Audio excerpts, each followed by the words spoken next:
Hey guys, welcome back to the channel. In this episode we'll be installing our Mono Slab Ez Forms, setting grade, laying down vapor barrier, foam board for installation, tying rebar, and attaching our PEX for our in-floor heating. 26 2x8s, 5 2x4s for our forms, 75 sheets of 1 inch R-TAG, 4x8 sheets. 1 inch thick for our hydronic in-floor heating. About 13 a sheet. So yeah, it was 13 a sheet for these. These were about 9, the non-pressure treated for the Mono Ez Forms, and these were about 6 or so. So good to go. Pulled over to fasten it a little more.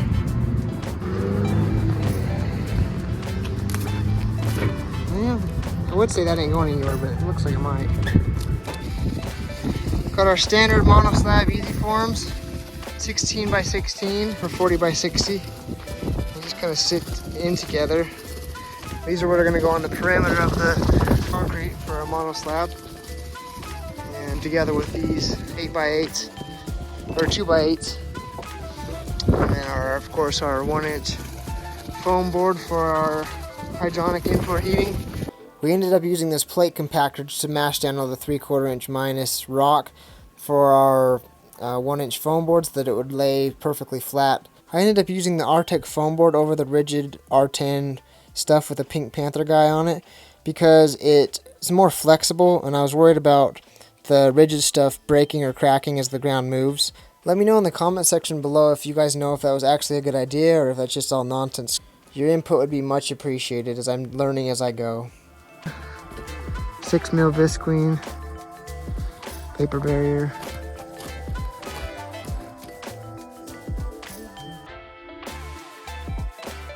Paige's parents and her brother Tice came up to help us lay the foam board, and in this clip they're taping them together. Huge shout out to them. Thanks guys.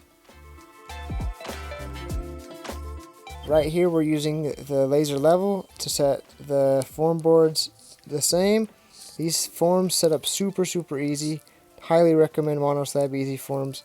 It took us probably an hour to do half the slab, and as you probably noticed so far in the video, we're only prepping half of the slab that we'll be pouring. We did this for ease of manpower, and we're just doing it in 2 separate pours, so 40 by 30 pour twice. 50 sticks.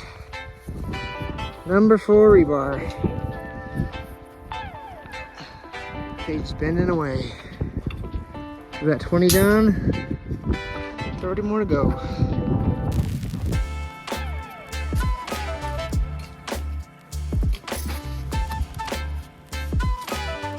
Got our corner bands in. We're going 3 feet off the ground and then about 6 or so up higher here. And we'll run the rest of these floating on this. And getting our footings, rebar in.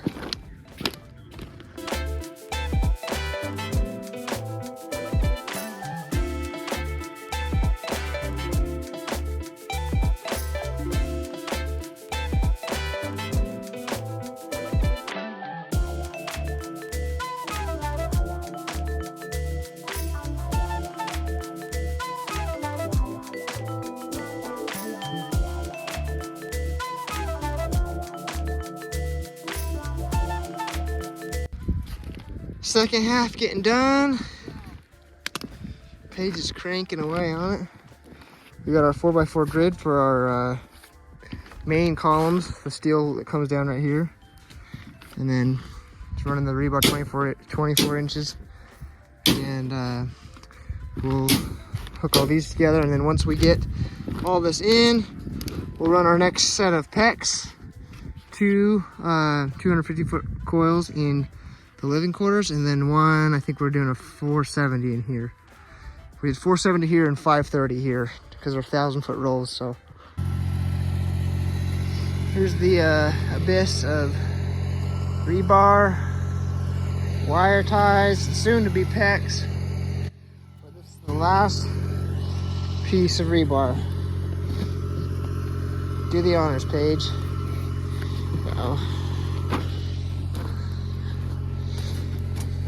Good 2 foot overlap on that baby. Marty's helping. He's gotta help. Paige did nearly every one of these today.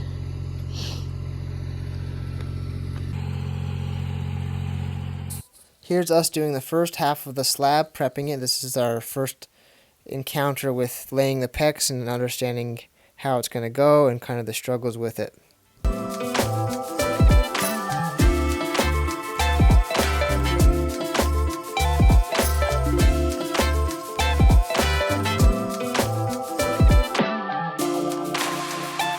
Huge shout out to our good friend Terry Madsen and his wife Gina for the advice that they've given us and help that they've given us along the way. Without them, none of this would have been possible, and they've helped so much with real life experience with the pecs, with the foam board, with the rebar. Huge shout out to them. Thanks so much, guys. Getting in the pecs for our living quarters. We're going 1 foot on these instead of what we did over there. It was about 2 feet or so. A little tighter coils here and shorter runs, 250 foot runs in here, so it'll heat up a lot quicker and it'll heat up a lot more. Paige is figuring out the zip ties.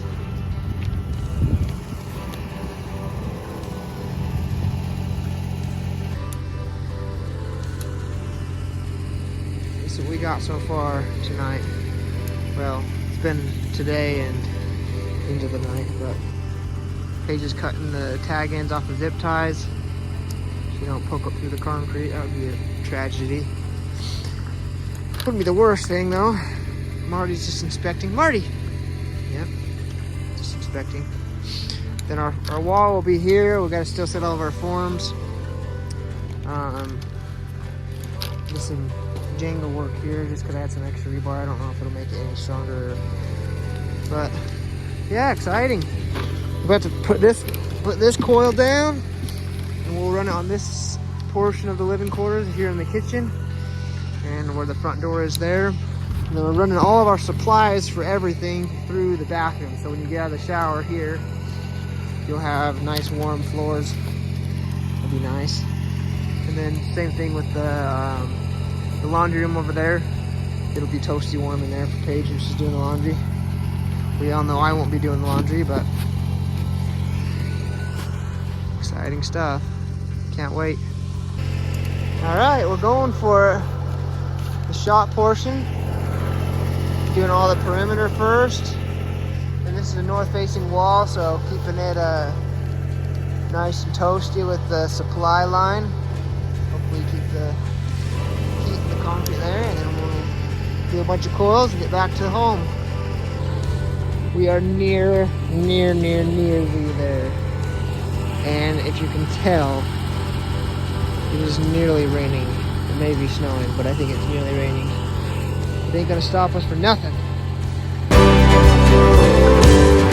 Getting this far in our build has been quite the accomplishment. A lot of prep work for us to be ready to pour concrete. And we are just so grateful for all the help that we've been able to have.